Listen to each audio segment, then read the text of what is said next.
अस्सलाम वालेकुम। सब्सक्राइब कीजिए और बेल आइकॉन प्रेस कर दीजिए ताकि नेक्स्ट वीडियो का नोटिफिकेशन आपको बआसानी मिलता रहे। वो एक पुराना सा मोटर गैराज था जिसमें मोबिल ऑयल, ग्रीस और इंजनों की रिपेयरिंग से मुतालिक कई तरह की बू रची बसी थी। 26 साल दराज कामत और मजबूत जिस्म वाले अनिल की बूदोबाश इसी गैराज में थी। बाहर जिसके माथे पर गैराज का बोर्ड लगा था, अनिल पिछले 15 सालों से यहाँ काम कर रहा था। कभी उसका भी खानदान हुआ करता था। उसके माँ बाप, बहन भाई थे। मगर 10 साल कबल मानसून की गजब की बारिशों में उसका गांव, जो एक मिट्टी के तोदे पर आबाद था, बारिशों से मिट्टी का तोदा बैठ गया, जिससे उसका घर मिट्टी में दबकर गर्क हो गया।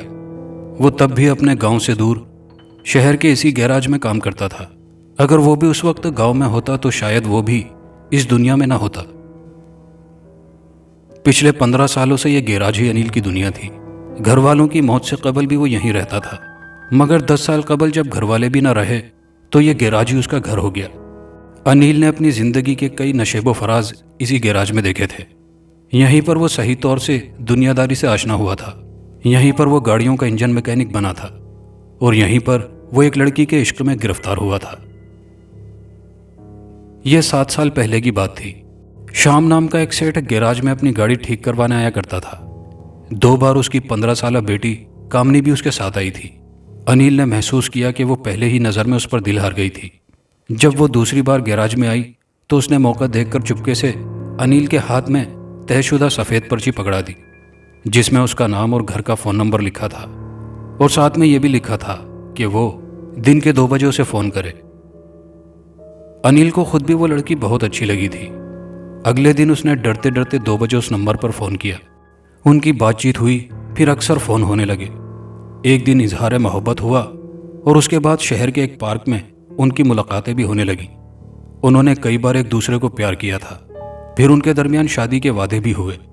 लेकिन फिर एक रोज़ कामनी ने खबर उसके दिले नतवा पर बम की तरह फोड़ी। वो मैट्रिक कर चुकी थी और उसका बाप उसे मज़ीद तालीम के लिए अमेरिका में उसकी आंटी के पास भेजने का इरादा कर चुका था। कामनी का सदमे से बुरा हाल था। कामनी ने अपने बाप से बहुत कहा कि वो अमेरिका नहीं जाना चाहती, मगर उसकी एक न चली। आखिर एक रोज़ उसे अमेरिका भेज दिया गया।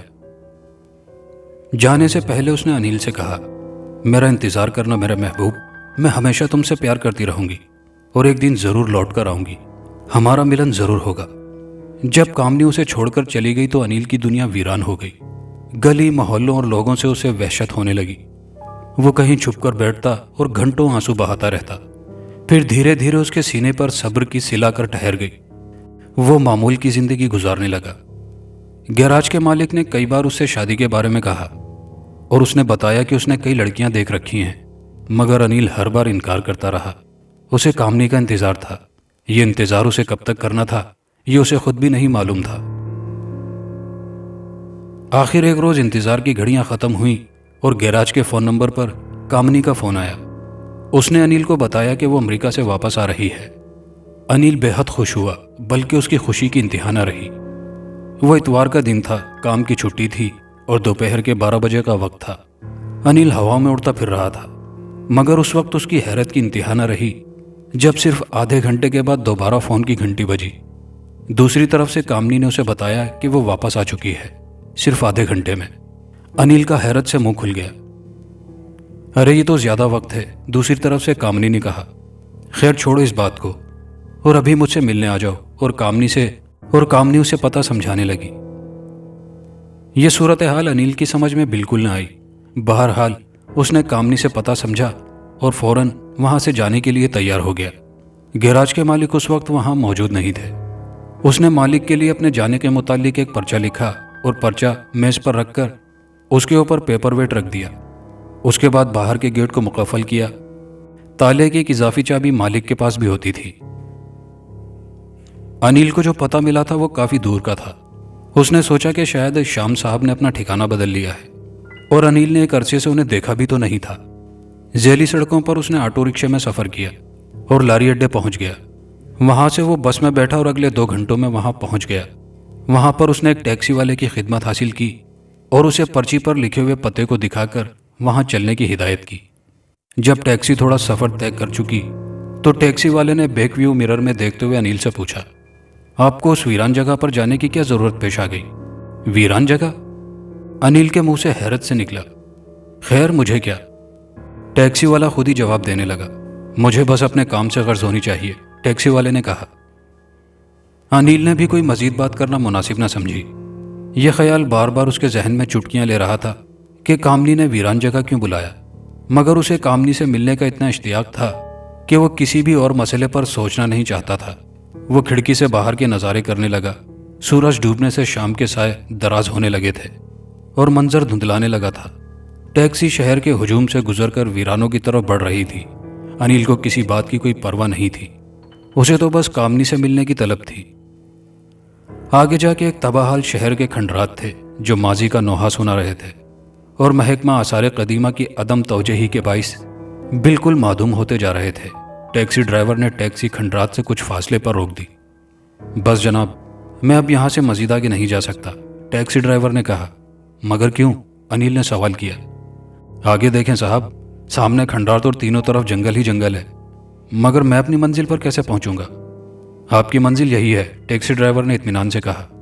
मेरी मंजिल? अनिल को हैरत का झटका लगा। नहीं, ये नहीं, शायद इन्हीं खंडरात में से कोई है, ड्राइवर ने तंजिया मुस्कुराहट के साथ कहा और हल्का सा मुस्कुरा भी दिया। मेरे पैसे दीजिए और अब आप खुद ही ढूंढ लीजिए, क्योंकि रात हो रही है और मुझे वापस शहर भी जाना है। वैसे मैं आपकी सहूलत के लिए बता दूं, आपको किसी ऐवान में जाना है जो शायद माजी में यहाँ के बादशाह के इस्तेमाल में रहा होगा। अनिल पीछे बैठा खामोशी से उसकी बातें सुन रहा था। अब नीचे उतरिए जनाब और मुझे जाने की इजाज़त दीजिए। ओह, अनिल ने कदरे शर्मिंदगी से कहा और टैक्सी से बाहर आ गया। टैक्सी वाले को उसका मतलूबा किराया अदा किया और आगे बढ़ गया। टैक्सी वाले ने टैक्सी को बैक गियर लगाकर और एक दो छोटे छोटे टर्न देकर गाड़ी का रुख शहर की तरफ किया और फराटे भरता हुआ चला गया। अनिल खाली जहनी की हालत में आगे बढ़ रहा था। फिर अचानक वहां के माहौल ने उसे खौफजदा कर दिया। कामनी ने उसे यहाँ बुलाया था। कामनी को अगर मिलना ही था तो वो शहर में भी मिल सकती थी। यहाँ उसका क्या काम? शायद उसने मुझसे मजाक किया है। बहुत से ख्यालात उसके जहन में कुल बुलाने लगे। अनिल खंडरात के बीच से गुजरता हुआ आगे बढ़ रहा था।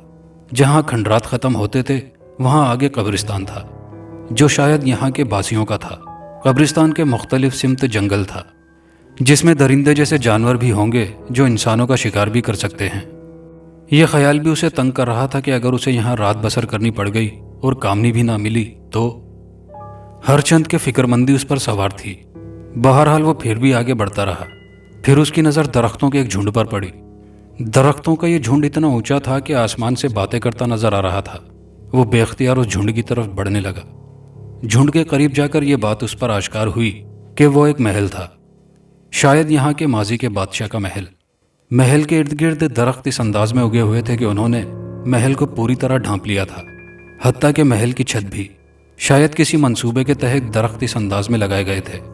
पता नहीं क्यों महल के करीब जाकर अनिल को लगा कि महल के अंदर जिंदगी के आसार हैं। उसने बेख्तियार महल के दरवाजे पर दस्तक दे डाली। थोड़ी देर बाद महल के अंदर से खटपट की आवाजें सुनाई दी। फिर महल का चौबी दरवाजा खुल गया। अंदर से एक मजहूल सा बूढ़ा बरामद हुआ, जिसके कपड़े फटे पुराने थे। कपड़ों के ऊपर उसने पुराना खाकिस्तरी कोट पहन रखा था। पैरों में जूते भी फटे पुराने थे। बूढ़े की यह हालत बहुत खस्ता थी। उसकी आंखें ऊपर को चढ़ी हुई थी।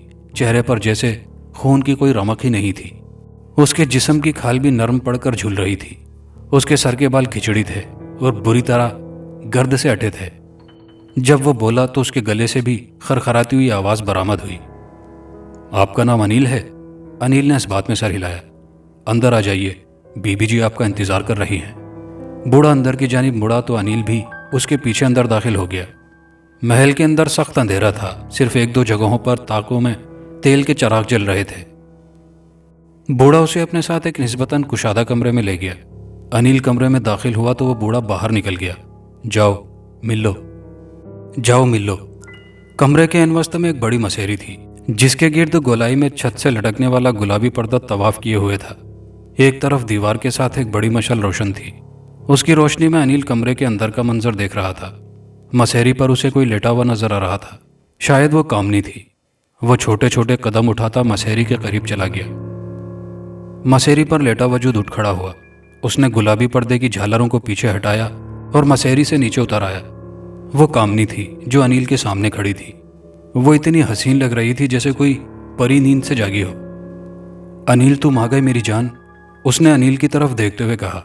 अनिल को उसकी आवाज़ इतनी खूबसूरत लगी थी कि जैसे उसके कानों में नकरई घंटियां बज उठी हों। उसे अभी तक यकीन नहीं हो रहा था कि उसकी मोहब्बत उसके सामने खड़ी थी। उसका दिल चाह रहा था कि वो चीखे चिल्लाए और पूरी दुनिया को बता दे कि उसे उसकी मोहब्बत, उसकी कामनी उसे मिल गई है। दूसरी तरफ शायद कामनी का भी ऐसा ही हाल था। वो आगे बढ़ी और अनिल के गले लग गई। अनिल ने भी पूरी कुव्वत से उसे अपने मजबूत बाजुओं में भींच लिया। वो काफ़ी देर तक एक दूसरे को प्यार करते रहे। जब वो रुके तो बातों का ना रुकने वाला सिलसिला शुरू हो गया। वो दोनों एक दूसरे को अपने अपने हालात बताते रहे, लेकिन अनिल ने महसूस किया कि कामनी का पूरा जिस्म कुछ ज़्यादा ही ठंडा था। कामनी ने अनिल से कहा, तुम मुंह हाथ धो लो और कुछ आराम कर लो, उसके बाद मैं तुम्हें अपने दोस्तों से मिलवाऊंगी और हम इकट्ठे ही खाना खाएंगे। अनिल के जहन में अब भी ये सवाल चुभ रहा था कि कामनी सिर्फ आधे घंटे में अमेरिका से यहाँ कैसे आ गई और किसी शहर की बजाय यहाँ वीराने में आने की क्या वजह थी। बहरहाल वो खामोशी रहा और कामनी की हिदायत के मुताबिक उसने अमल किया। अनिल गुस्ल करने के बाद कुछ देर आराम भी कर चुका था जब वही बूढ़ा मुलाजिम अंदर दाखिल हुआ और उसने कहा, साहब आ जाइए, बीबी जी आपका इंतजार कर रही हैं। अनिल जो अपनी सोचों में गुम था, उसने मुंह से ओ अच्छा कहा और जूते पहनकर बूढ़े के साथ चल पड़ा। वो दोनों चलते हुए डाइनिंग हॉल में पहुंचे। हॉल के वस्त में एक बड़ा और गोल टेबल पड़ा था जिस पर कई मोमबत्तियां जलाकर उसे रोशन किया गया था। डाइनिंग टेबल के गिर्द पहले से 3 अफराद कुर्सियों पर बराजमान थे। उनमें एक कामनी और 2 उसके दोस्त थे जो शक्लों और अपने हुलिये से अमेरिकन लगते थे। उसके सर के बाल भूरे थे, भवें और हल्की बड़ी हुई दाढ़ी भी भूरी थी, जबकि एक की आंखें नीली और दूसरे की ब्राउन थी। दोनों टी शर्ट और जीन्स पहने हुए थे। उनके पाँव में जॉगर्स थे। उनके बरक्स कामनी आम मशरकी लिबास यानी शलवार कमीज में थी जिसका रंग गुलाबी था। दुपट्टा उसने एक पट्टी की सूरत में एक शाने पर डाल रखा था। उसकी घनी जुल्फें खुली हुई थी और उसके पाँव में ऊंची एड़ी के सैंडल थे। अनिल को देखकर वो चहकी और मुंह से आहा की आवाज़ निकालती हुई उठ खड़ी हुई। जब अनिल करीब आ गया तो उसने अपने दोनों दोस्तों से अनिल को मुतारिफ कराया। ये जेम्स है और ये मैक। उसने नीली आंखों वाले जेम्स और ब्राउन आंखों वाले को मैक बताया था। बाद में उसने उन दोनों को बताया कि ये मेरा पुराना और बहुत प्यारा दोस्त अनिल है। अनिल ने उनकी तरफ देखकर मुंह से हाय कहा और उनसे हाथ मिलाया। जवाबन उन दोनों ने भी हाय कहा। अनिल एक कुर्सी संभाल कर बैठ गया। कामनी ने बूढ़े मुलाजिम को आवाज़ देकर खाना लाने के लिए कहा और फिर से अनिल के साथ बातें करने लगी। मेरे ये दोनों दोस्त अमेरिका में मेरे साथ ही पढ़ते थे।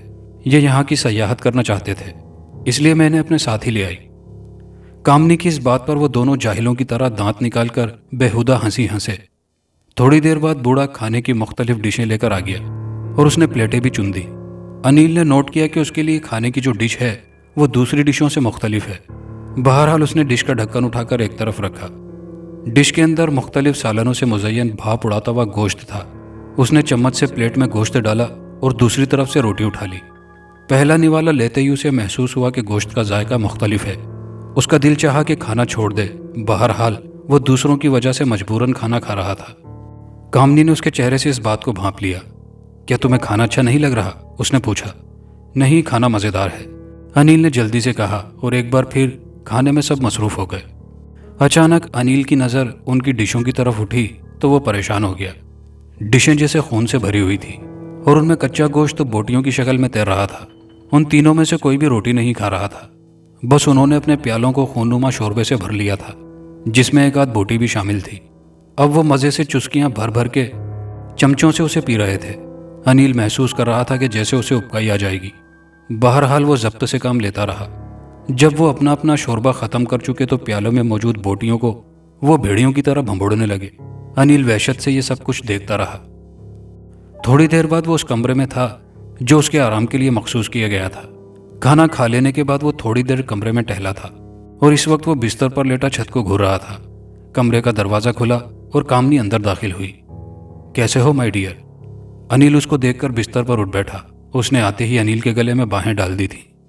मुझे तुम्हारी तबीयत ठीक नहीं लगती, कामनी ने कहा। नहीं, मैं ठीक हूँ, अनिल ने उसे दबोचते हुए कहा। मुझे लगता है कि तुम्हें खाना अच्छा नहीं लगा। सच बताना। उसने अनिल के चेहरे को हाथों के प्याले में ले लिया और आंखों में आंखें डाल दी। अनिल ने भी अब की बार झूठ से काम न लिया। हाँ, खाना वाकई कुछ फीका सा और बदमज़ा सा था। मैंने बहुत मुश्किल से खाया। ओह, मैं इसके लिए तुमसे माजरत करती हूँ। दरअसल हम आज ही यहाँ आए हैं, और वैसे भी आजकल इविल स्पिरिट का दिमाग खराब रहने लगा है। इविल स्पिरिट यानी बदरू? ये कौन है? अनिल ने सख्त हैरानगी से पूछा। ओह सॉरी, मैं तुम्हें बताना भूल गई। ये जो मुलाजिम है, मैं इसको प्यार से इविल स्पिरिट कहकर बुलाती हूँ। तुमने देखा नहीं, वो शक्ल से ही बदरू लगता है। हाँ, लगता तो है। अनिल ने इस बात में सर हिलाया। अच्छा खैर छोड़ो, कामनी ने बात को बदलते हुए कहा।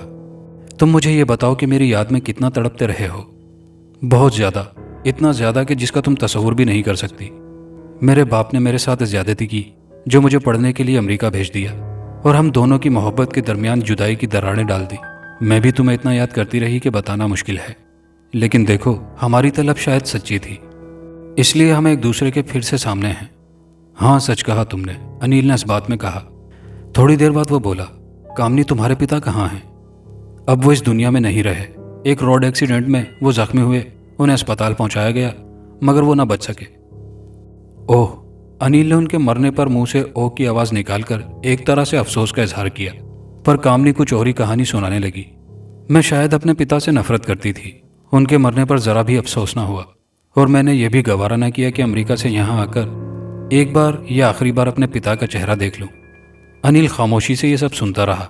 उसने इस बात पर कोई तबसरा करना मुनासिब न समझा। चंद लम्हे उनके दरमियान खामोशी रही। कामनी इस दौरान अनिल का हाथ पकड़कर सहलाती रही। फिर अनिल बोला, कामनी तुम अमेरिका से यहाँ सिर्फ आधे घंटे में कैसे आ गई? कामनी खिलखिलाकर हंसी। मैंने तुमसे कहा था कि आधा घंटा भी बहुत ज्यादा था। ये बात मजाक नहीं, बहरहाल तुम इसे मजाक ही समझो। तो क्या तुम पहले से यहाँ मौजूद थी? अनिल ने उलझते हुए पूछा। यूं ही समझ लो। कामनी ने अनिल के माथे पर हल्की सी चपत लगाई और कहा, अपने दिमाग पर ज्यादा जोर मत डालो। अगर करनी है तो कोई और बात करो। और कौन सी बात करूं? अनिल अपने तसव्वुर में थोड़ा सा फिर कुछ सोचकर बोला, तुम मुझे ये बताओ कि तुमने रहने के लिए इस वीराने का इंतखाब क्यों किया? और तुम्हारे दोस्त जो खा रहे थे, वो कैसा खाना था? कामनी एक बार फिर खिलखिलाकर हंस दी। अनिल, तुम भी मुझे। कामनी ने जानबूझकर बात को अधूरा छोड़ दिया। हंसी के लम्हों के बाद वो दोबारा बोली, शहर से हटकर मैंने वीराने का इंतखाब इसलिए किया है कि मैं शहरी जिंदगी और शोर से बहुत तंग हूँ। और जहाँ तक खाने का मसला है, अमेरिका में मैं और मेरे दोस्तों ने एक ख़ास किस्म की जिस्मानी और रूहानी रियाजत की थी, जिसमें हमें ये दरवेशों वाला खाना खाना पड़ता था। अब हम इसके आदी हो चुके हैं। कोई और खाना हमें मज़ा नहीं देता। ओह, अनिल ने मुंह से ओ की आवाज़ यूं निकाली जैसे वो कामनी की सारी बातें समझ गया हो। हालांकि कामनी की कोई भी बात उसकी समझ में ना आई थी, बल्कि उल्टा एक शक ने उसके जहन में जड़ पकड़ ली थी। मगर उसने ये बात कामनी पर जाहिर ना होने दी। वो काफ़ी देर इधर उधर की बातें करते रहे। फिर कामनी ने उससे कहा, अब तुम सो जाओ, बाकी बातें कल करेंगे। जब वो अनिल के गाल पर बोसा लेकर जाने लगी तो अनिल ने उसे कहा, तुम नहीं सोओगी? वो जाते हुए मुड़ी, नहीं, मैं सुबह को सोने की आदी हूँ। ये बात करते ही कामनी खिजल सी हो गई, जैसे उसके मुंह से कोई निहायत गलत बात निकल गई हो। बहरहाल उसने सूरत हाल को संभालते हुए चेहरे पर मसनूई मुस्कुराहट सजाई और मुड़कर दरवाजे से बाहर निकल गई। और इसके साथ ही अनिल का शक मजीद पुख्ता हो गया कि कोई बात है जरूर। रात के कोई 2:30 बजे का अमल रहा होगा। अनिल गहरी नींद में सो रहा था। तभी उसे घर में कुछ आवाजें सुनाई दी। वो हड़बड़ा कर उठ बैठा। उसने आहिस्तीगी से कमरे का दरवाजा खोला और बाहर झांका। उसे कुछ भी नजर न आया। शक सा था कि अभी कुछ देर पहले यहाँ कुछ लोग मौजूद थे। अनिल ने उनके बारे में कयास किया कि वो बाहर गए हैं। वो जल्दी से आगे बढ़ा और कोई ऐसी शय तलाश करने लगा जहां से वो बाहर झांक सके। बाहर झांकने के लिए जो जगह उसे मुनासिब नजर आई वो एक रोशनदान था, मगर वो काफी ऊंचा था। अनिल ने एक तरफ पड़ी हुई साल खुर्दा मेज को खींचकर उसके नीचे किया और मेज पर चढ़कर बाहर झांकने लगा। बाहर का मंजर उसके लिए बड़ा ही हैरतनाक था, बल्कि यह कहना ज्यादा मुनासिब है कि वो मंजर होश उड़ा देने वाला था। उसके देखते ही देखते जेम्स ने भागते हुए एक सुअर को पिछली टांगों से पकड़ा था। दूसरी तरफ से भागते हुए आकर मैक ने सुअर को गर्दन से थाम लिया। सुअर अच्छा खासा भारी भरकम था, मगर वो जेम्स और मैक की गिरफ्त में ऐसे फंस गया था जैसे वो कोई भेड़ का छोटा सा बच्चा हो। इससे जेम्स और मैक की ताकत का अंदाजा भी होता था। कामनी दूर से चिल्लाती हुई उनकी तरफ आ रही थी, तुम दोनों बिल्कुल निकम्मे और हठहराम हो। कितनी मुश्किल से उसको जंगल से पकड़ा था और यह घर में आकर तुम्हारी गिरफ्त से छूट गया। अगर ये अब भी ना पकड़ा जाता तो कल हम सबको भूखा ही रहना पड़ता। चलो, इसे अब जल्दी से अंदर ले चलो। सुअर आगे नहीं बढ़ रहा था। वो दोनों अपनी ताकत के बल पर घसीटते हुए अंदर ले जाने लगे। अनिल रोशनदान से हट गया और उसने मेज को वापस उस जगह पर रखा और अपने कमरे में चला गया। यह ख्याल अनिल को अंदर ही अंदर खाए जा रहा था कि आया रात को उसने जो खाना खाया था क्या वो सुअर का गोश्त था। उसने महसूस किया जैसे उसे क़या आ रही हो। वो जल्दी से बाथरूम में गया और फ्लश में उल्टी कर दी। उसके बाद वो कितनी ही देर तक साफ पानी से कुल्लियां करता रहा, जैसे वो अपने मुंह के साथ पेट की गलाजत भी धो देना चाहता हो। जब थक गया तो बैठ गया। उसे अब यह फिक्र खाई जा रही थी कि वो ना दानिस्ता कामनी, जेम्स, मैक और बूढ़े चौकीदार के चुंगल में फंस गया है, और उसे यह भी मालूम नहीं था कि उन चारों की असल कहानी क्या है। उसे परेशानी और खौफ लाहक था। बहरहाल वो फिर भी सोने के लिए लेट गया। उसके सर पर सोचे सवार थी। वो जितना सोचता रहा उतना ही उलझता रहा। फिर न जाने कब उसकी आंख लग गई और वो नींद की वादी में चला गया। उठ जाओ, क्या अभी नींद पूरी नहीं हुई? सुबह उसे कामनी ने जगाया। वो उठा तो कामनी उसके सामने खड़ी मुस्कुरा रही थी। वो भी जवाबन मुस्कुराया। मैं कह रही थी कि उठकर नाश्ता हमारे साथ ही कर लो, फिर मैं सोने चली जाऊंगी। जो लड़की अनिल के सामने खड़ी थी वो उसकी महबूबा थी, मगर इस वक्त वो उसे बूढ़े चौकीदार की तरह इविल स्पिरिट यानी बदरू ही लग रही थी। वो असल में क्या थी, अनिल के लिए यकीन करना अभी मुश्किल था। वो कामनी को किसी भी तरह का शुबा होने दिए बगैर उसके साथ चल पड़ा, मगर साथ ही उसने ये बहाना भी गढ़ लिया कि उसका पेट खराब है, इसलिए वो नाश्ता नहीं करेगा। कामनी ने कहा, कोई बात नहीं, मैं तुम्हारे लिए कुछ स्नैक बनवा देती हूँ। फ्रेश होने के बाद अनिल जब खाने की मेज पर पहुंचा तो उसने देखा कि उन तीनों का वही कल रात वाले खाने जैसा ही खाना था, यानी खून में डूबी हुई बोटियां। उसे देखकर उसे उबकाई महसूस हुई। उसने जल्दी से अपना ध्यान हटा लिया और अपना मुंह अपने नाश्ते की तरफ मोड़ लिया। उसके लिए तली हुई डबल रोटियां थी, जिनके साथ अंडा, जैम और केचप वगैरह थी। वो बददिली से नाश्ता करने लगा। वो तीनों उसकी तरफ अजीब नजरों से देख रहे थे। अनिल खुद तो नजरें झुकाए बैठा था, मगर वो साथ ही चोर नजरों से बारी बारी उनकी तरफ भी देख रहा था। जेम्स और मैग ने कामनी के तवस्सुत अनिल से चंद बातें भी की, क्योंकि अनिल की अंग्रेजी अच्छी नहीं थी, इसलिए उसने कामनी ही के तवस्सुत उनकी बातों के गोलमोल से जवाब दिए। जब जेम्स और मैग नाश्ता करके चले गए तो कामनी अनिल से बोली, अच्छा अनिल, अब मैं भी सोने जा रही हूँ। दोपहर का खाना तुम्हें अकेले ही खाना पड़ेगा। तुम ऐसा करना, सारा सामान किचन में पड़ा है, जब भूख लगे तो गर्म कर लेना। इतना कहकर जब वो अपनी कुर्सी से उठी तो अनिल ने उसका हाथ पकड़ लिया। कामनी, तुम दिन के वक्त क्यों सोती हो? कामनी हल्का सा मुस्कुराई। मैंने तुमसे कहा था ना कि मैं और मेरे दोस्तों ने खास किस्म की जिस्मानी और रूहानी रियाजत की थी, ये भी उसका हिस्सा है। अब हम लोग दिन को ही सोने के आदी हैं। अनिल का दिल चाह रहा था कि वो उससे पूछे कि क्या वो रियाजत रात को सुअर पकड़ने की है, मगर वो खामोश रहा। वो बोलकर कोई और मुसीबत खड़ी नहीं करना चाहता था। कामनी ने अनिल के गाल पर एक चुटकी भरी। अच्छा, अब रात को मुलाकात होगी। तुम टाइम पास करने के लिए लाइब्रेरी से किताबें ले सकते हो। वो उठकर चली गई। अनिल भी उठ खड़ा हुआ। तभी बूढ़ा आया और बर्तन समेटने लगा। साथ ही वो अनिल को अजीब नजरों से देख रहा था। पता नहीं क्यों अनिल के जिस्म में एक झुरझुरी सी आ गई। अनिल को ऐसे लग रहा था जैसे वो उसे कच्चा खा जाना चाहता हो। अनिल जल्दी से वहां से हटा और अपने कमरे में चला गया। अनिल तकरीबन 1 घंटे तक बिस्तर पर लेटा रहा और फरार के मंसूबे बनाता रहा कि उसे यहाँ से कैसे निकलना है। जब वो कमरे से बाहर निकला तो उसने महसूस किया कि जेम्स, मैक और कामनी सो चुकी है। बूढ़े के बारे में उसे पता नहीं था। वो धीरे धीरे आगे बढ़ता रहा। तभी अचानक बूढ़े से उसका सामना हो गया। किसको ढूंढ रहे हैं जनाब? उसने सर्द लहजे में पूछा। वो दरअसल मैं लाइब्रेरी ढूंढ रहा था, अनिल ने हिचकिचाते हुए कहा। वो उस तरफ है, बूढ़े ने हाथ से इशारा किया। अनिल शुक्रिया कहता वो उस तरफ चल पड़ा। चारों दीवारों के साथ शेल्फ लगे थे, जिनमें किताबें ही किताबें भरी थी। यहाँ इसका कोई मकसद तो नहीं था, लेकिन फिर भी वो वक्त गुजारी के लिए किताबें देखने लगा। ज्यादा किताबें माजी की थी। जमाना हाल से मुतालिक उसे कोई भी किताब नजर न आई। वो गर्द से अटी किताबों को गैर दिलचस्पी से देख रहा था। फिर उसने शेल्फ से किताब निकाली जिसका उन्वान था मज़ाहिब आलम में जानवरों का किरदार। वो सफ़े उल्टाकर किताब का जायजा लेने लगा। किताब में ऐसे कई जानवरों का भी जिक्र था जो अब दुनिया में नायाब हो चुके थे। साथ ही उनके इंसानी तमद्दुन पर असरात को भी मुरत्तब किया गया था। अनिल को ये किताब अच्छी लगी। उसने उसे साथ लिया और अपने कमरे की तरफ चल पड़ा। बूढ़े पर उसकी नज़र पड़ी तो उसने अंदाज़ा लगाया कि वो अपना काम ख़त्म कर चुका है और शायद उसे नींद भी आ रही है। उम्मीद थी कि थोड़ी देर बाद वो भी सो जाएगा। अनिल एक बार फिर फरार के मंसूबे पर गौर करने लगा। बूढ़े के जाने के बाद ये काम उसके लिए ज़्यादा मुश्किल नहीं था। काफ़ी देर के इंतज़ार के बाद अनिल दोबारा अपने कमरे से निकला। बूढ़ा उसे नज़र न आया। वो यकीनन अपने कमरे में था। अनिल ने जाकर उसका कमरा चेक किया। दरवाज़ा भिड़ा हुआ था। वो बारी बारी जेम्स, मैक और कामनी के कमरों की तरफ भी गया और पूरी तरह मुतमईन हो गया।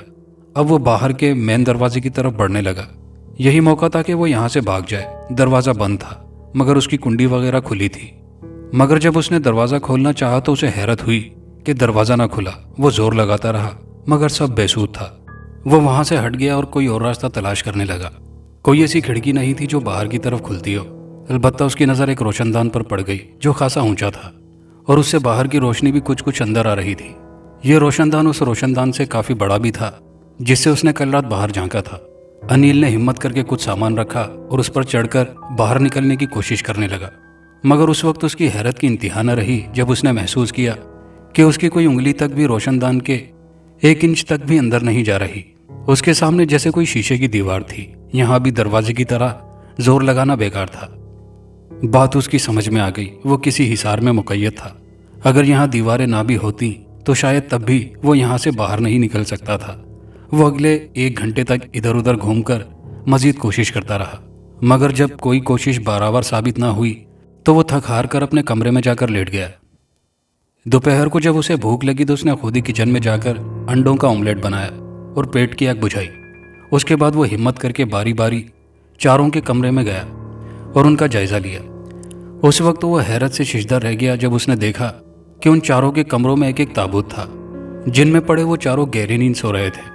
अब अनिल के सामने सारी हकीकत खुल चुकी थी क्योंकि वो चारों खून आशाम थे और अनिल गलती से उनके चुंगल में फंस गया था।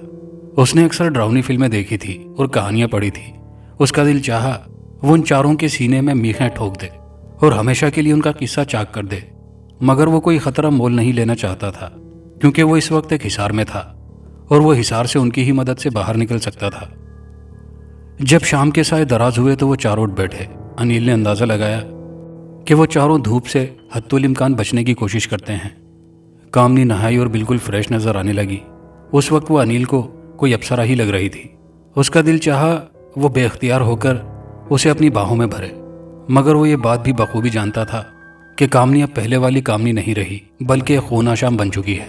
साथ ही उसके जहन में यह सवाल उभरा कि जब कामनी यहाँ से गई थी अच्छी भली थी, फिर अमेरिका में आखिर उसके साथ ऐसा कौन सा वाकया पेश आया कि वह खून आशाम बन गई। कामनी ने अपने गीले बालों को तौलिए की मदद से लपेट रखा था। वह मुस्कुराती हुई इसके करीब आई। कैसे हो अनिल? अनिल ने भी मुस्कुराते हुए जवाब दिया, मैं ठीक हूँ, तुम सुनाओ कैसी हो? अभी तो मैं सोकर उठी हूँ, फिर नहीं मालूम मैं कैसी हूँ। जब ठीक से होश आएगा तो बताऊंगी कि कैसी हूँ। ये कहते हुए कामनी ने अपनी बाहें अनिल के गले में हायल कर दी। अनिल को थोड़ा तरद्दुद हुआ। वो बोला, मेरी जान अभी तो नहाकर निकली हो, क्या होश ठिकाने नहीं आया? मेरे होश तो तुमने छीन लिए हैं। वो अपनी सांसों को अनिल की सांसों के करीब करते हुए बोली। अनिल को यूं लगा जैसे वो भी उसकी गर्दन में अपने दांत गाड़ देगी और उसका खून पीने लगेगी। अनिल ने जल्दी से उसे खुद से अलग कर दिया। कामनी, मैं बाहर घूमने जाना चाहता हूँ। कामनी के माथे पर लकीरों के बल पड़ गए। अनिल को लगा जैसे वो अभी उसे झिड़क देगी मगर वो मुस्कुराई। तुम जाना चाहते हो तो जाओ, कौन रोक रहा है? मगर ध्यान रखना, इस वक्त जंगल से जंगली जानवर इस तरफ आ जाते हैं, वो तुम पर हमलावर भी हो सकते हैं। वो उसे कहती हुई बाहर वाले दरवाजे की तरफ बढ़ी। जब अनिल बाहर निकल चुका तो वो बोली, जल्दी वापस आ जाना, तब तक मैं खाना तैयार करने में बूढ़े की मदद करती हूँ। अनिल सदर दरवाजे से बाहर खड़ा था। उसे यकीन नहीं आ रहा था कि वो हिसार से बाहर आ चुका है और आज़ादी हासिल कर चुका है। वो खुशी खुशी आगे बढ़ा। एक बार डरते डरते उसने पीछे मुड़कर देखा। उसके अकब में कोई नहीं था। वो पूरे एतमाद हो गया और तेज तेज कदम उठाने लगा। जरा आगे जाकर उसने बाकायदा दौड़ लगानी शुरू कर दी। वो आज़ादी की खुशी से खुश होकर तेजी से दौड़ता हुआ आसार कदीमा के बीचों बीच रास्ता बनाते आगे बढ़ रहा था कि अचानक उसे रुक जाना पड़ा। अंधेरे में कुछ चमकदार आंखें उसे घूर रही थी। वो अपनी जगह पर बिल्कुल साकित होकर रह गया और ये समझने की कोशिश करता रहा कि उसके सामने जो चीज़ मौजूद है वो असल में क्या है।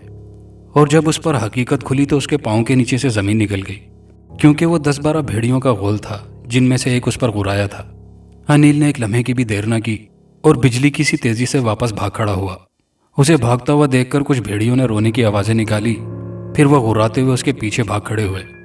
अनिल को हैरत थी कि वो जिंदगी में कभी भी इतना तेज नहीं भागा था। मौत उसके पीछे थी और वो हर हाल में मौत को शिकस्त देना चाहता था। रास्ते में आने वाले कई छोटे बड़े पौधों, झाड़ियों और पत्थरों को वो फलांगता हुआ आगे बढ़ रहा था। वो कभी कभार पीछे मुड़कर देख लेता। भेड़िए रफ्ता रफ्ता उसके करीब आते जा रहे थे। फिर एक भेड़िया उसके बिल्कुल करीब आ गया। उसने उसकी पिंडली को अपने मुंह में लेना चाहा, मगर वो सिर्फ एक दांत गाड़ने के अलावा गोश्त फाड़ने में नाकाम रहा। अलबत्ता उसने पतलून फाड़ दी थी। पतलून का जो हिस्सा उसके मुंह में आया, वो रुककर उस पर अपना गुस्सा उतारने लगा। कुछ दूसरे भेड़िए इस चक्कर में आ गए कि शायद उसके मुंह में गोश्त है। अनिल तेजी से भागता हुआ माजी के उस ऐवान की तरफ बढ़ रहा था जो खून आशाम लोगों का मस्कन था। वो एक मौत से बचने के लिए दूसरी मौत की तरफ बढ़ रहा था। ऐवान तेजी से उसके करीब आता जा रहा था। एक भेड़िया जो दूसरों से जिसामत में भारी भरकम था और चुस्ती फुर्ती में भी दूसरों से तेज था, वो उसके काफी करीब पहुंच गया। उसने एक लंबी छलांग भरी और अनिल को अपने साथ लेता हुआ नीचे गिर पड़ा। इसी दौरान उसने अपने लंबे दांत उसके बाएं शाने के गोश्त में व्यवस्थ कर दिए। अनिल के शाने में जैसे अंगारे भर गए। उसके मुंह से एक दिलदोज चीख निकली और मौत उसे अपने सामने नाचती हुई नजर आने लगी। भारी भरकम भेड़िया उठकर दोबारा अनिल पर हमला करना ही चाहता था कि अचानक ठाई की आवाज उभरी। भेड़िया अपनी जगह से उड़ता हुआ 2-3 फुट दूर जा गिरा। उसके बदन से खून का फव्वारा फूट पड़ा और वो माही बेआब की तरह तड़पने लगा। फिर एक और ठाई की आवाज उभरी और एक और भेड़िया खून में नहा गया। बाकी भेड़िए इस इबरतनाक अमल को देखते हुए वहां से भाग खड़े हुए। अनिल को दूर से मैक चिल्लाता हुआ अपनी तरफ आता नजर आया। उसके हाथ में बंदूक थी। फिर ऐवान के फाटक से उसे बूढ़ा और जेम्स भी निकलते हुए नजर आए। अनिल पिंडली और शाने से जख्मी था। मैक ने उसे सहारा देकर खड़ा किया। तुम्हें अकेले बाहर आने की बेवकूफ़ी नहीं करनी चाहिए थी। चलो आओ मेरे साथ। अनिल धीरे धीरे उसके साथ आगे बढ़ने लगा। जेम्स और बूढ़ा अनिल के करीब पहुंचे। उसकी खैरियत पूछी और फिर भेड़ियों की तरफ बढ़ गए। थोड़ा आगे जाकर अनिल ने अचानक नजर घुमाकर पीछे देखा। वो दोनों एक एक भेड़िए पर झुके हुए थे, जैसे उनके बदन से निकलने वाला खून पी रहे हों। अनिल के पूरे बदन में एक झुरझुरी सी दौड़ गई। कामनी दरवाजे में खड़ी थी। मैंने कहा था ना तुमसे ज्यादा दूर न जाना, उसने अनिल को झिड़कने वाले अंदाज में कहा। फिर वो भी अनिल को सहारा देते हुए अंदर ले जाने लगी। अनिल को उसके कमरे में बेड पर बिठाया गया। कामनी ने मैक को आंखों से कोई इशारा किया। अनिल समझ गया कि उसे कहा गया है कि वो जेम्स और बूढ़े की मदद से भेड़ियों को ले आए। उनके आज रात के खाने का इंतजाम हो गया था। मैक वहां से चला गया। कामनी ड्रेसिंग का सामान ले आई। जब वो पिंडली की ड्रेसिंग के साथ उसके शाने की ड्रेसिंग कर रही थी तो अनिल को एक लम्हे के लिए ऐसा लगा जैसे कामनी ने अपनी जबान से उसका खून चाटा है। अनिल ने जल्दी से पीछे मुड़कर देखा तो कामनी ने सख्ती से अपने होठों को दबाया और यूं मुस्कुराई जैसे वो किसी बात पर खिजल हो। ड्रेसिंग के बाद उसने अनिल को डब्बे का पैक शुदा दूध गर्म करके लाकर दिया और साथ में कुछ पेन किलर गोलियां भी। उन गोलियों में नींदावर गोलियां भी शामिल थी, जिन्हें खाकर अनिल नींद की वादी में पहुंच जाता और फिर हर तकलीफ से नाशना हो जाता। मगर वो सोना नहीं चाहता था, इसलिए उसने नींद की गोलियों को अलग किया और पेन किलर गोलियों को दूध के साथ निकल लिया। इसके साथ ही वो यूं लेट गया जैसे उसे गहरी नींद आ रही हो। तकरीबन आधे घंटे बाद कामनी वापस आई। तब अनिल सोने का झूठ मूठ का ड्रामा कर रहा था। कामनी ने उसे हिलाया। अनिल तुम खाना नहीं खाओगे? अनिल ने कोई रद्द-ए-अमल नहीं दिया और बदस्तूर सोने की अदाकारी करता रहा। कामनी ने दोबारा उसे जोर जोर से हिलाया। अनिल क्या तुम खाना नहीं खाओगे? अनिल जरा सा कसमसाया। उसने आंखों को यूं खोला जैसे उसकी आंखों के पपोटे नींद से भारी हों। फिर वो भारी आवाज में बोला, नहीं मुझे भूख नहीं, प्लीज मुझे सोने दो। कामनी मुतमईन होकर वहां से चली गई। अनिल ने उसको जाते हुए देखा। तब उसके होंठों पर हल्की सी मुस्कुराहट आ गई। कामनी कमरे का दरवाजा बंद करके जा चुकी थी। वो तकरीबन 15 मिनट तक वैसे ही लेटा रहा और उसके बाद उठ खड़ा हुआ। अब उसे कुछ हालात का जायजा लेना था। उसने दरवाजा खोला और बाहर निकल गया। वो पूरी तरह चौकन्ना धीरे धीरे आगे बढ़ रहा था। उसके कदम डाइनिंग हॉल की तरफ उठ रहे थे। दूर ही से उसे कहकहों की आवाजें सुनाई दे रही थी। एक कोने की आड़ से जब डाइनिंग टेबल पर उसकी नजर पड़ी तो उसके रोंगटे खड़े हो गए। वो दोनों भेड़िए मेज के ऊपर धरे थे और वो चारों उसके मुख्तलिफ हिस्से काट काट कर खा रहे थे। साथ ही उनके सामने बड़े बड़े प्याले पड़े थे जो खून से लबालब भरे थे। वो गोश्त का कोई टुकड़ा खाने के साथ ही खून का घूंट भरते। ये ऐसा ही था जैसे कोई आम शख्स निवाला खाने के बाद पानी का घूंट भर रहा हो। सबसे पहले कहकहे के साथ मैक की आवाज उभरी। वो बेचारा तो बेखबर सो रहा है। उसे क्या पता कि हमने उसे अपनी ज़ियाफत उड़ाने के लिए बचाया है। परसों वो उसी जगह पड़ा होगा, उन भेड़ियों की जगह। जेम्स ने लुकमा दिया और साथ ही जोरदार कहकहा भी लगाया।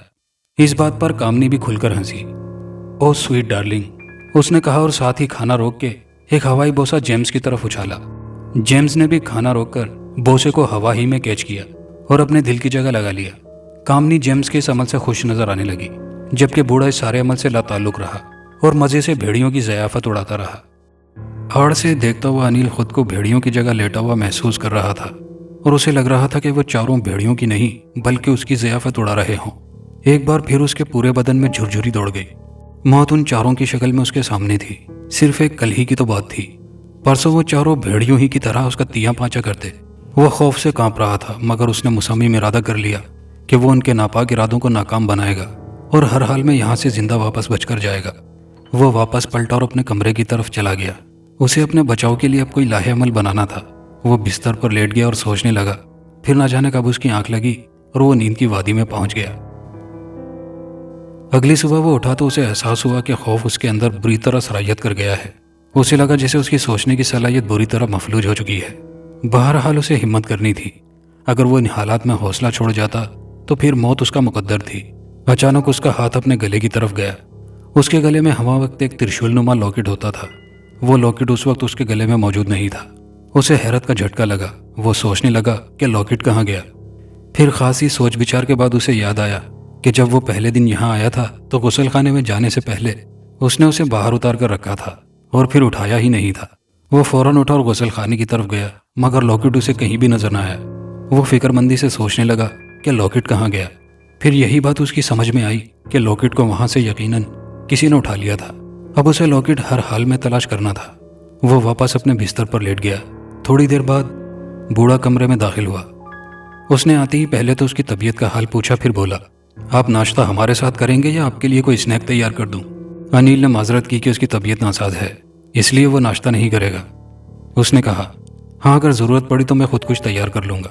बूढ़ा सर हिलाता हुआ कमरे से बाहर चला गया। थोड़ी देर बाद कामनी, जेम्स और मैक उसके कमरे में दाखिल हुए। उन्होंने अनिल की तबीयत का हालचाल पूछा। अनिल ने कहा, अब काफ़ी बेहतर है।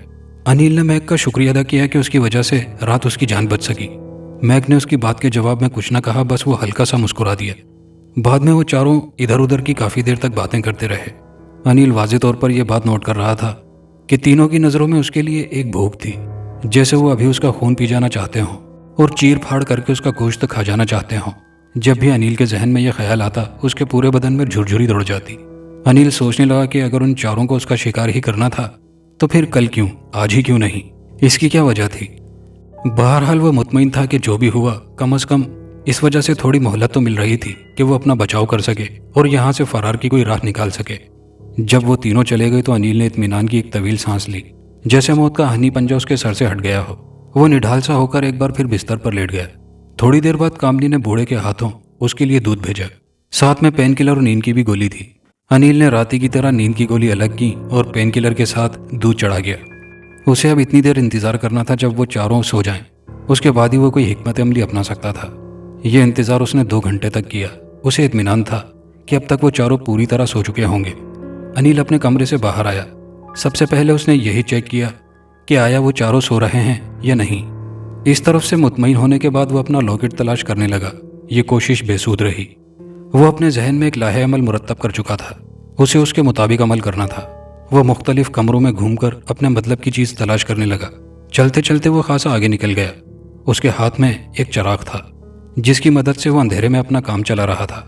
आगे एक तरफ उसे एक तहखाना नजर आया। वो तहखाने की सीढ़ियों से नीचे उतरने लगा। जब वो नीचे पहुंचा तो खुश हो गया। शायद उसे ऐसे ही कमरे की तलाश थी। कमरा मुख्तलिफ किस्म की अशिया से भरा था, जिसे काट कबाड़ भी कहा जा सकता है। मगर उस काट कबाड़ में खासी काम की चीज़ें भी शामिल थी। माजी में जो बादशाह यहाँ का हुक्मरान था, उसकी भी खासी चीज़ें यहाँ मौजूद थी, जिनमें उसका शाही गाउन, तलाई ताज जिसमें नगीने जड़े थे, जूतों की 2 अदद जोड़ियाँ और एक मुनक्कश दस्ते वाली शाही तलवार के अलावा दीगर छोटी बड़ी कई अशिया शामिल थी। उसने एहतियात से तलवार को अपने कब्जे में कर लिया। ये उसके काम आने वाली चीज़ थी। मजीद तलाश के बाद उसे एक हथौड़ा और चंद लंबी कीलें मिल गईं। वो तहखाने से बाहर आ गया। उसका दिल बड़ी तेजी से धड़क रहा था। अब उसे अमली तौर पर कुछ करना था, और अगर अब भी वो कुछ ना कर पाता तो अगले आने वाले कल में उन चारों खून आशाम के हाथों उसकी यकीनी मौत थी। उसने चारों में से बूढ़े का इंतखाब किया और उसके कमरे की तरफ बढ़ा, क्योंकि उसकी दानिश में बूढ़ा दूसरों की निस्बत कमज़ोर था। जब वो बूढ़े के कमरे का दरवाज़ा खोलकर अंदर दाखिल हुआ तो उसका दिल 1000 गुना तेजी से धड़कने लगा। उसके जिस्म पर लर्जा सा भी तारी रहा था।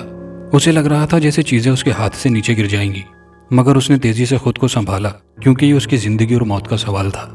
सामने ताबूत था। उसने सामान को एहतियात से उसके सरहाने की तरफ रखा और फिर उससे भी ज्यादा एहतियात से उसने ताबूत का ढकना उठा दिया।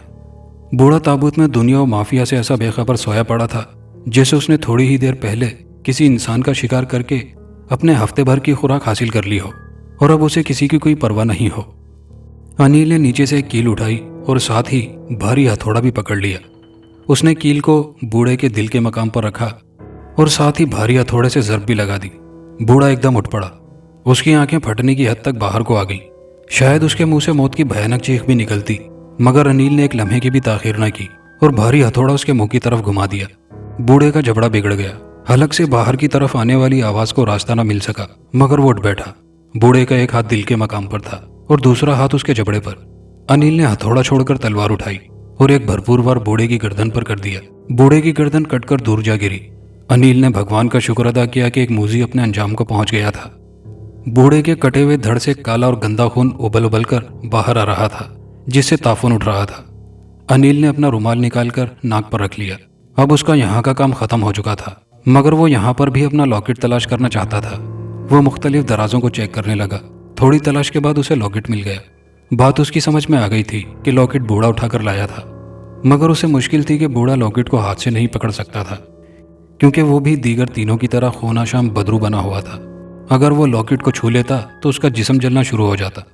उसने लॉकेट को यकीनन किसी सलाख वगैरह या ऐसी किसी चीज से उठाया होगा। अनिल ने ट्राई के तौर पर लॉकेट को बूढ़े के कटे हुए बदन से लगाया तो उसका मांस फौरन जलने लगा। अनिल अपनी चीजें समेटकर वहां से बाहर निकल आया। उसके बाद वो मैक के कमरे में दाखिल हुआ।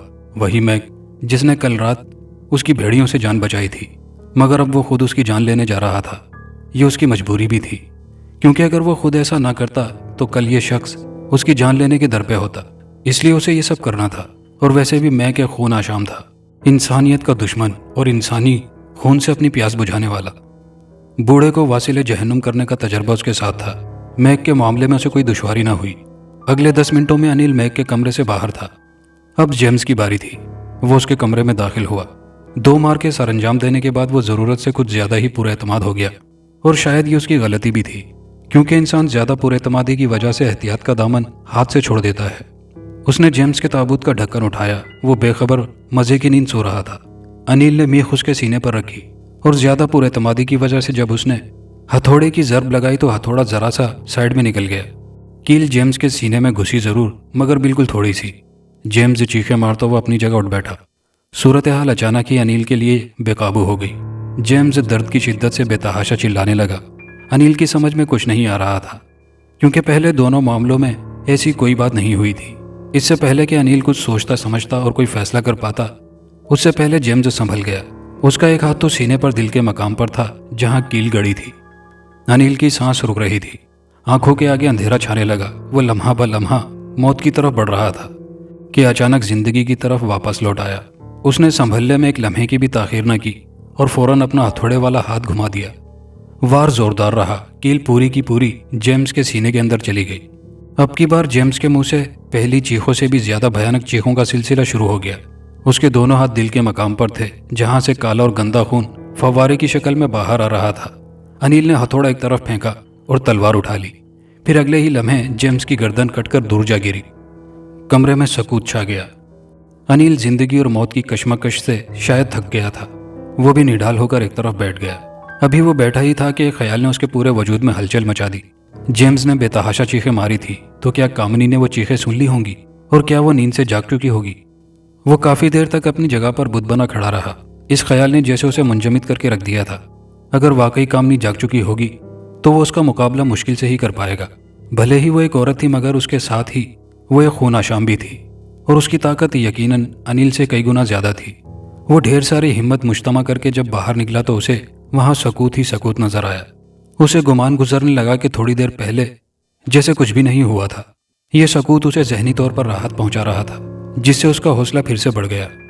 थोड़ी देर पहले जब वो खौफजदा हुआ था तो उसका ख्याल था कि किसी तरह अपने कमरे में चला जाए और कामनी से बचाव की कोई तदबीर करे, मगर अब वो सोच रहा था कि वो कामनी के कमरे में जाए और उसका भी कला कामा कर दे।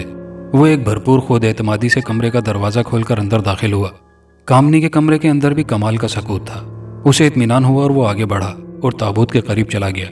ताबूत में सोने वाली कभी उसकी महबूबा हुआ करती थी, जिसे वो दिलो जान से चाहता था, मगर जब नजरियात बदल जाएं तो ख्यालात और मकासद भी बदल जाते हैं, और फिर जब मामला बका का हो तो फिर उसके सामने कोई भी चीज़ अहमियत नहीं रखती। कामनी भी अब अपनी अहमियत खो चुकी थी और वो खुद भी जहनी तौर पर उस खो जाने वाले को हमेशा के लिए मौत की गहराइयों में खो देना चाहता था। उसने बिल्कुल मौत के फरिश्ते के अंदाज में ताबूत का ढकना उठाया। अभी वो ठीक से अंदाजा भी नहीं कर पाया था कि ताबूत के अंदर कामनी है भी या नहीं, कि उसे पीछे से अपनी गर्दन पर कोई चीज़ रेंगती हुई महसूस हुई। फिर उसे पता चला कि उसके त्रिशूल वाला लॉकेट उसके गले से उतार लिया गया है। यह सब अचानक ही हुआ था। कोई बारीक सा सरिया उसके लॉकेट की जंजीर में फंसाया गया था। इससे कबल के वो संभलता, लॉकेट की जंजीर को एक झटका देकर उसके गले से उतार लिया गया था। अब वो लॉकेट उसे एक सरिये के ऊपर लटका हुआ नजर आ रहा था, और वो सरिया कामनी के हाथ में था, जो चुपके से उसके पीछे आ गई थी। ये वो कामनी नहीं थी जो उसके दिल की रानी थी। उसकी कामनी की हैयत बदल चुकी थी। बाल बिखरे हुए थे और वह कहकहा लगाकर हंस रही थी। तुम इस ताबूत को मेरी कब्र बनाना चाहते थे, मगर अब यह ताबूत तुम्हारी कब्र बनेगा मिस्टर अनिल। अनिल हक्का बक्का खड़ा था। उसे कुछ समझ नहीं आ रहा था कि क्या करे। कामनी ने अचानक सरिया घुमाया तो लॉकेट हवा में उड़ता हुआ दूर चला गया। फिर आगे जाकर दीवार के साथ लगी किसी चीज के साथ आवेजा हो गया। अनिल अभी ये सब देख ही रहा था कि कामनी भागती हुई आई और छलांग लगाकर एक फ्लाइंग किक अनिल की छाती पर रसीद की, तो अनिल उड़ता हुआ दूर जा गिरा। गिरकर उठने की कोशिश में वो दर्द से बिलबिला उठा। कामनी ने एक जोरदार कहकहा लगाया। अनिल पर बेबसी तारी होने लगी। फिर अगले चंद लम्हों में कामनी ने उठाकर अनिल को कई बार पटका। अनिल को अपनी हालत मरने के करीब पहुंचती महसूस होने लगी। फिर कामनी खुद ही रुक गई और उसकी तरफ देखकर मुस्कुराई। उसके लब वाह हुए और कहने लगी, मैं सच में तुमसे बहुत प्यार करती थी अनिल। अमेरिका जाकर भी मैं तुम्हारे प्यार को ना भूल सकी थी। अमेरिका में मेरी जेम्स और मैक से मुलाकात हुई। वो दोनों भी मुझसे प्यार करने लगे। उन्होंने मेरी तरफ पेशकदमी भी की, मगर चूंकि मैं तुमसे प्यार करती थी इसलिए मैंने उन्हें मना कर दिया। मेरा तालीमी शोबा साइंस से मुताल्लिक था। मेरी जिंदगी में इनकलाब उस वक्त आया जब मैं एक तहकीकी टीम के साथ कुछ जड़ी बूटियों की तलाश के सिलसिले में जंगलों में गई। उस टीम में जेम्स और मैक भी शामिल थे। हमारी टीम को एक हादसा पेश आ गया और यके बाद दीगरे हमारी टीम के सारे अफराद मरने लगे। हमारे पास कोई रेडियो या वायरलेस सेट भी नहीं था कि हम मदद तलब कर सकते। सिर्फ मैं, जेम्स और मैक जिंदा बचे थे। हमारी हालत भी दगरगूं थी। भूख से हम एड़ियां रगड़ रहे थे। मौत हमें अपने सामने नाचती हुई महसूस हो रही थी। इससे पहले कि हम में से कोई और भी लुकमा अजल बनता, जेम्स ने हमें एक तरकीब पेश की। हर चंद के वो तरकीब हमारे लिए नाकाबिले कबूल थी, मगर उन हालात में बहरहाल वो तरकीब मौत से बेहतर थी। फिर बारी बारी हम तीनों ने उस पर अमल किया। सबसे पहले जेम्स ने मैक की कलाई पर चाकू से हल्का सा कट लगा दिया और उसके खून से अपनी भूख मिटाई। फिर मैंने जेम्स के खून और उसके बाद मैक ने मेरे खून से। शुरू में यह अमल बड़ा ही कराहियत अंगेज था, मगर बाद में यही अमल हम तीनों को दुनिया का सबसे हसीन तरीन अमल महसूस होने लगा। अनिल अपनी जगह पर गिरा हुआ हैरत और महवियत से कामनी की बातें सुन रहा था और सोच रहा था कि अब उसका अंजाम क्या होगा। कामनी जरा तवक्कुफ के बाद फिर से अपनी बात जारी रखते हुए बोली, हम अपनी जिंदगी की डोर को इस कोशिश से बचाकर रखे हुए थे। चंद दिनों बाद हमें इमदादी टीम ने ढूंढ लिया। चंद दिन हमें अस्पताल में रहना पड़ा। मुनासिब ट्रीटमेंट के बाद हमारी हालत संभल गई और हम फिर से पहले जैसे हो गए, मगर हमारे अंदर जो नई जोत जाग चुकी थी उसका कोई सद्देबाब ना हो सका था। खून पीने का लुत्फ हमें दीवाना बनाए हुए था। यह काम हमें दुनिया का हसीन तरीन काम मालूम होता था। फिर हम तीनों ने हॉरर और पुरस्रार मौज़ूआत का मुताला शुरू कर दिया। खासकर ड्रैकुला हमारा पसंदीदा किरदार था। तभी मुताले के दौरान हम पर यह राज भी मुनकशिफ हुआ कि जिंदगी का असल मज़ा तो जिंदगी की कैद से आज़ादी के बाद है। फिर हम लोग इस मरहले से भी गुजर गए और मुकम्मल तौर पर खून आशाम बन गए। अमेरिका की पुरस्रार और वीरान जगहों पर हम लोग खुलेआम इंसानों का शिकार करने लगे। फिर एक पादरी की नज़र हम पर पड़ गई। उसने हमें अपनी रूहानी कैद में लाना चाहा ताकि हमारा खात्मा कर दे, मगर हम लोग वहां से भाग निकले और यहाँ इस वीराने में आकर डेरा जमा लिया। वो जरा देर को रुकी, फिर बोली, तुम आखिर सोच रहे होगे कि आखिर मैंने तुम्हें यहाँ क्यों बुलाया? सोच रहे हो ना? उसने अनिल की तरफ देखकर कहा। अनिल ने इस बात में सर हिलाया। तभी उसकी नज़र उस दीवार की तरफ बढ़ गई जिधर लॉकेट गया था। लॉकेट एक पुरानी तस्वीर के साथ लटका था। तस्वीर थोड़ी टेढ़ी थी। आवेजा लॉकेट जरा जरा खिसक नीचे की तरफ बढ़ रहा था। यह सब देखकर अनिल के जहन में एक लाहे अमल बनने लगा। उसने जल्दी से उधर से नजरें हटा ली ताकि कामनी को कोई शक न पड़े। हम लोगों की बस एक मखसूस हदूद है जिससे हम लोग बाहर नहीं निकल सकते। पादरी के इताब से बचने के लिए जो वीरान जगह हमें सबसे पहले नजर आई वो यही थी। अब हम लोग इसी खास हदूद में कैद होकर रह गए हैं। यहाँ कोई इंसान शाज़ो नादिर ही आता है, इसलिए हमें जानवरों पर ही गुजारा करना पड़ता था। फिर हम लोगों ने खास किस्म का चिल्ला किया। उसके लिए हमें एक इंसानी जिस्म की तलाश थी जिसके खून की भेंट हम चांदनी रात में शैतान के आगे पेश करते। जिससे शैतान खुश होकर हमारी हदूद में वुसअत पैदा कर देता और उससे हमें इंसानों का शिकार करने का मौका मिल जाता। वो कुछ देर रुककर अनिल को कहरबार नजरों से देखती रही, फिर बोली, शैतान को खुश करने के बाद तुम्हारे बाकी खून और गोश्त से हमें भी मजा उड़ाने का मौका मिल जाता, मगर हमने गलती की कि तुम पर एतमाद किया, तुम्हें कैद करने की बजाय आज़ाद रहने दिया। इस चीज़ का फ़ायदा उठाकर तुमने मेरे 3 साथियों को मार दिया, मगर मैं अभी जिंदा हूँ। मैं दूंगी शैतान को तुम्हारी भेंट और अपनी हदूद में वुसअत हासिल करूंगी। फिर मेरे सामने खून ही खून होगा, इंसानी खून। और फिर वो ऊंची आवाज़ में कहकहे लगाकर हंसने लगी। अनिल उसके कहकहों से लरजने लगा। ये बिलाशुबा मौत के कहकहे थे। वो ऐसे गरूर तकब्बुर और सरमस्ती में कहकहे लगा रही थी कि उसे किसी भी चीज़ का होश नहीं था। उसने लॉकेट की तरफ देखा, वो गिरने के करीब था। वो फौरन उठा और लॉकेट की तरफ भागने लगा। लॉकेट ने भी अपनी जगह छोड़ दी और जमीन की तरफ बढ़ने लगा। कामनी की नजर अचानक ही पड़ी थी। वो अनिल पर चीखी और उसने उसे रोकने की कोशिश की, मगर तब तक देर हो चुकी थी। अनिल ने एक छलांग लगाई और लॉकेट को हवा में ही पकड़ लिया। लॉकेट पकड़ने के साथ ही वो कूल्हों के बल जमीन पर गिरा, मगर गिरने के साथ ही वो संभल गया था। ये सब देखकर कामनी की नजरें हैरत और खौफ से फट पड़ी। वो अनिल की तरफ देखते हुए खौफनाक अंदाज में चीखने चिल्लाने लगी। अनिल लॉकेट को हाथ में पकड़े उसकी तरफ बढ़ने लगा। कामनी खौफनाक अंदाज में पीछे हटने लगी, साथ ही वो मुंह से नहीं नहीं पुकार रही थी। अनिल बोला, तुमने बूढ़े के बारे में कोई वजाहत नहीं की। मेरे ख्याल में वो यहाँ पहले से आबाद रूह थी जिस पर तुम लोगों ने कब्जा कर लिया था। कामनी ने अनिल की बात का कोई जवाब न दिया। वह अचानक मुड़ी और उसने दरवाजे की तरफ भागना शुरू कर दिया। तभी अचानक अनिल ने लॉकेट को हवा में उछाला तो वो उड़ने के दौरान घूमता हुआ जाकर कामनी की गर्दन में पड़ गया। वो ऐसे चीखने चिल्लाने लगी जैसे उसे करंट लग गया हो। उसका बदन झुलसने लगा। उसने हाथों से लॉकेट को उतारने की कोशिश की तो वो भी जलने लगे। उसका तकलीफ से बुरा हाल था और निजात का कोई चारा न था। अनिल ने तलवार उठाई और जाकर उसके दिल के मकाम में घोंप दी। उसके खुले हुए होंठ एक जगह साकित होकर रह गए। फिर वो धड़ाम से नीचे गिर पड़ी। अनिल ने तलवार वापस खींची और एक भरपूर वार करके कामनी की गर्दन उड़ा दी। जिस लड़की से उसने जिंदगी में भरपूर किस्म की मोहब्बत की थी, आज उसने खुद ही उसकी गर्दन उड़ा दी थी। वो अजीब तरह की नदामत और खुशी से निढाल होकर नीचे बैठ गया। थोड़ी देर बाद वो उठा और दरवाजे की तरफ बढ़ा। उसे यकीन था कि चारों बदरूहों की मौत और लॉकेट की वजह से वो हिसार से भी गुजर जाएगा, और यह काम ऐसे ही हुआ। वो वाकई हिसार से गुजर गया। अनिल को बाहर की फिजा भली भली लगी। उसने बाजू फैलाकर अपना मुंह आसमान की तरफ करके एक लंबा सांस खींचा और कहा, भगवान मेरी मदद कर। उसे अपने गैराज के साथी बहुत याद आ रहे थे। वो पैदल ही शहर की तरफ चल पड़ा। अपनी मोहब्बत को भूल जाने और इस तल्ख तजर्बे को फरामोश करने के बाद वो एक नए अज़म के साथ कदम ब कदम आगे बढ़ता रहा। दोस्तों, कहानी अच्छी लगी हो तो वीडियो को लाइक शेयर जरूर कीजिएगा। कमेंट बॉक्स में अपनी राय का इजहार कीजिएगा और चैनल पर नए आने वाले दोस्तों से गुजारिश है कि चैनल को लाजमी सब्सक्राइब कर लीजिए। शुक्रिया।